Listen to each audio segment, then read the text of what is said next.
경제인들이 한자리에 모이는 세계 한상대회가 여수에서 사흘간의 일정으로 열렸습니다. 세계 속 한상인의 결속은 물론 새로운 시대 경제인들의 역할과 비전을 재정립하는 자리가 됐습니다. 순천만 소형경전철 소송과 관련해 최종 심판이 늦어지고 있습니다. 순천시가 지난주 반대 신청을 접수했기 때문인데 당분간 이를 둘러싼 분쟁은 계속될 것으로 보입니다. 침체된 농어촌 지역 전통시장이 야시장으로 돌파구를 찾고 있습니다. 야시장의 관광과 재미를 더해 손님들을 불러 모으고 있습니다. 전라남도 교육청이 본청의 정책국 신설을 서두르고 있습니다. 정책국은 교육정책과 기획, 학교 안전 문제의 컨트롤 타워 역할을 담당하는 곳으로 신설 여부에 기대와 관심이 높습니다. 시청자 여러분 안녕하십니까? 화요일 밤 여수 MBC 뉴스데스크 시작합니다. 상공업과 무역, 금융과 IT 등 산업계 전 분야의 한민족 경제인들이 한자리에 모이는 세계 한상대회가 오늘 여수에서 개막됐습니다. 네, 올해 대회는 특히 지역 청년들과 함께 다가올 새로운 100년을 준비하자는 뜻이 더해져 그 의미를 더하고 있습니다. 제가 직접 행사장을 찾아봤습니다. 750만 해외 거주 한인들을 대표하는 경제인들이 여수 세계박람회장을 빼곡히 채웠습니다. 올해로 18회째를 맞는 세계 한상대회. 해외에서만 1,000명, 국내 기업인들까지 모두 4,000명이 모여 최대 규모의 한민족 네트워크임을 실감하게 했습니다. 많이 타양에서 삶과 사업을 일구며 국내 기업과 청년들에게 미래를 여는 힘이 돼주고 있는 한상 여러분께 깊은 감사의 마음을 전합니다. 올해 여수대회의 슬로건은 한상과 함께 새로운 100년. 세계 속 한상인의 긍지와 결속을 다지는 의미를 넘어 새로운 시대에 맞춰 역할과 비전을 재정립하겠다는 의지입니다. 지역 경제인들에게는 비즈니스 기회를 드리고 우리 지역 청년들에게는 한상의 정신을 들여서 그들이 좁은 이 우리나라에서만 머무르지 않고 넓은 세계로 나가서 그들의 꿈을 펼칠 수 있도록 한반도의 통일을 만들어야 되는 그런 만들기 이루어서 무방한 더 강한 대한민국을 만들어야 되겠다. 이런 것이 이제 이번 대회의 특징이고요. 첫날 주요 일정으로 기업 전시관도 열렸습니다. 전시관에 참여한 기업과 단체는 모두 300여 곳. 저마다 특별한 제품과 기술력을 전 세계로 홍보하는 창구로 활용하고 있습니다. 습지나 갯벌, 바다를 가리지 않고 질주할 수 있도록 설계된 전천후 보트는 특히 서남해안에 최적화된 모델로 주목받았고 영암에 본사를 둔 드론 개발 업체는 전 세계에서 세 번째로 사람이 탈 수 있는 드론을 내놔 눈길을 끌었습니다. 2016년도 유인 드론으로 첫 비행을 시작하면서부터 조금씩 발전해 나가고 있어요. 행사 이틀째는 해외 식품경제단체와 관련 한상 기업들이 국내 식품 기업의 글로벌 진출 기회를 제공하는 K푸드 트레이드 쇼가 열리고 마지막 날에는 정진홍, 최백은 교수 등이 토크 콘서트를 열어 대회 주제인 미래 100년을 조명해 나갈 예정입니다. MBC 뉴스 박광수입니다. 네, 순천만 소형 경전철 이른바 스카이큐브를 둘러싼 소송전이 장기화 조짐을 보이고 있습니다. 당초 이달 중으로 결론이 날 것으로 예상됐었는데요. 철거 비용에 대한 책임론이 불거지면서 또다시 연기됐습니다. 박민주 기자가 취재했습니다. 순천만 국가정원의 소형 경전철 스카이큐브 소송 3차 심리가 연기됐습니다. 계획대로라면 이달 21일 3차 심리가 끝나고 대한상사중재원의 중재안이 나올 것으로 전망됐습니다. 순천시가 지난주 반대 신청을 접수하면서 3차 심리는 다음 달 18일로 연기된 상황. 순천시는 스카이큐브 운영에 귀책 사유가 운영사에 있기 때문에 200억 원 규모의 철거 비용도 업체가 부담해야 한다는 입장을 반대 신청에 밝히고 있습니다. 그런데 저희들은 귀책 사유가 신청인 측에 있다고 보고 있습니다.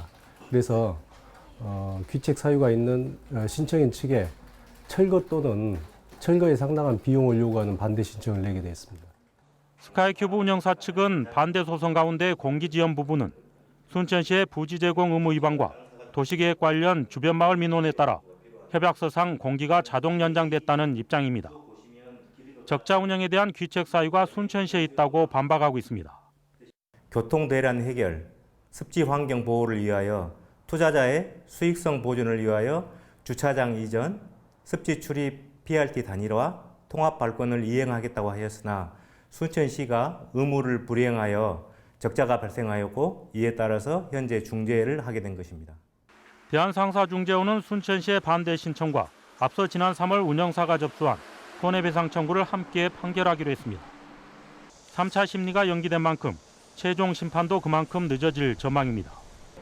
순천만 소형 경전철 운영에 최종 중재 심판 결과를 남겨두고 있지만 현실적인 대안이 나올지는 아직 미지수입니다. MBC 뉴스 박민주입니다.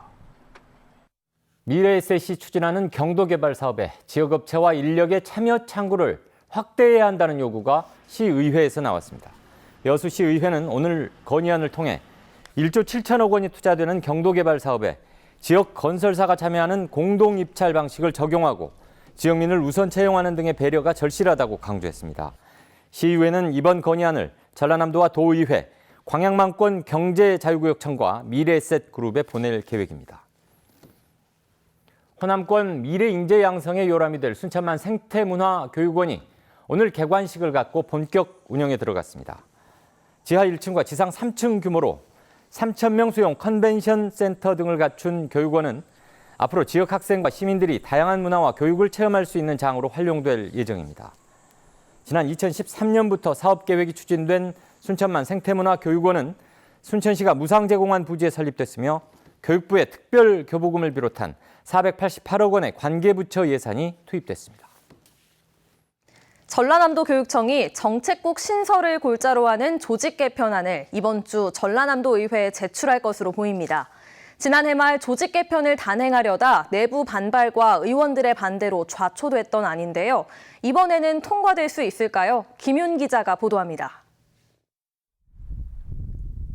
전라남도 교육청 조직 개편안의 핵심은 본청의 정책국을 신설하는 것입니다. 정책국은 교육 정책과 기획, 학교 안전 문제의 컨트롤 타워 역할을 하는 것으로 이렇게 될 경우 본청은 3국 3담당관 14과 61팀으로 재편됩니다. 장소군 교육감의 현장 지원 강화 시책인 학교 지원센터는 전남 22개 교육지원청 전체로 확대됩니다.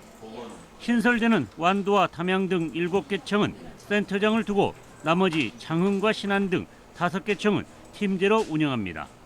직속기관은 14기관 10원에서 12기관 10원으로 축소됩니다.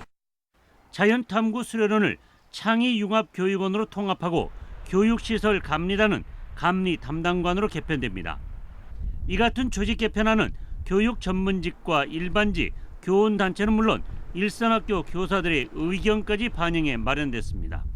이번 조직 개편과 관련해서 일선 현장에 다양한 의견을 수렴해서 내년에 실질적으로 우리 조직 개편안이 학교 현장에 정착될 수 있도록 모든 구성원들의 의견 수렴을 해서 추진하고 있습니다. 전라남도의회 교육위원회도 지난해와 달리 큰 반대 기류가 감지되지는 않고 있습니다. 업무 배정을 두고 내부 반발이 크게 없는 데다 교육 전문직과 일반직의 갈등도 부각되지 않고 있지만 일부 내용은 다소 조정될 전망입니다. 큰 틀에서는 합의가 이루어진 걸로 알고 있지만 사소한 부분에서 아직까지도 약간의 갈등은 있지 않나 싶고요. 우리 의원님들과 심도 있게 논의한 후에 의결 여부는 결정하도록 할 것입니다. 내부 갈등과 의원 반대로 1년여 동안 미뤄진 전라남도 교육청의 조직 개편안은 올해 말 의회를 통과하면 내년 3월부터 본격 시행됩니다. MBC 뉴스 김윤입니다. 여수시가 박람회장 내 해양기상과학관 부지 매입을 위해 시의회가 동의해 줄 것을 촉구했습니다. 여수시는 오늘 기자간담회를 열고 이달 말쯤 예상되는 국회 예결특위에서 내년도 국비를 확보할 수 있도록 시의회가 부지 매입을 위한 공유재산 관리 계획을 의결해 줄 것을 요청한다고 밝혔습니다. 여수시 측은 부지 제공이 이루어지지 않을 경우 이번 사업의 타당성 조사 결과가 백지화되고 기상청에서 여수의 건립을 포기할 가능성도 배제할 수 없다며 배경을 설명했습니다. 순천만 국가정원에서 열린 대한민국 한평정원 페스티벌에 59만 명이 찾은 것으로 나타났습니다. 순천시는 지난달 25일 국가정원에서 개막한 제6회 한평정원 페스티벌이 26일간의 행사를 마치고 폐막한 가운데 모두 59만 명의 관람객이 한평정원 페스티벌을 찾았다고 밝혔습니다. 순천시는 한평정원 3개 부문 15개 우수작품을 선정했으며 이번에 출품된 51개 작품을 내년까지 계속 전시할 계획입니다. 완도 5일장을 새롭게 단장해서 얼마 전 밤 시간에 시범 개장을 했는데요. 장터 전체가 인파들로 북적거렸다고 하네요. 네, 요즘 시골장에 가면 손님들보다 물건 파는 상인들이 더 많아서 보기 안쓰러울 정도던데요. 도대체 이곳에서는 어떤 일이 있었던 걸까요? 그냥 변했겠어요. 지자체와 주민들이 공을 많이 들였다고 하는데요. 도대체 어떻게 공을 들여서 어떻게 변한 건지 박영훈 기자가 취재했습니다. 평소에 폐장 시간을 훌쩍 넘긴 한밤, 장터가 인파들로 북적입니다. 갖가지 음식에 특산물, 공연까지 어우러져 특히 가족 단위 손님들이 줄을 잇습니다. 진짜 특성상 섬 지구다 보니까 이렇게 넓은 공간이 없어요. 이제 아이들하고 봄하고 어울릴 수 있는 공간이 형성됐다는 게 30억 원을 들여 새 단장하고 지난 4월 새로 문을 연 완도군 전통시장. 노점상 등 100여 명의 상인들은 지자체 그리고 주민들과 고민 끝에 야시장을 열기로 결정했습니다. 주차장 등 편의시설과 판매 물품을 늘리고 흥이 있는 문화행사도 곁들였습니다. 올해 2차례 걸친 시범 개장이 성공을 거둠에 따라 상설 야시장을 준비하고 있습니다. 정부의 내년도 문화관광형 시장 공모에 참여해 선정되면 곧바로 개장한다는 계획입니다. 이 부분에 주민들이 큰 호응을 얻어서 정기적으로 좀 해줬으면 좋겠다.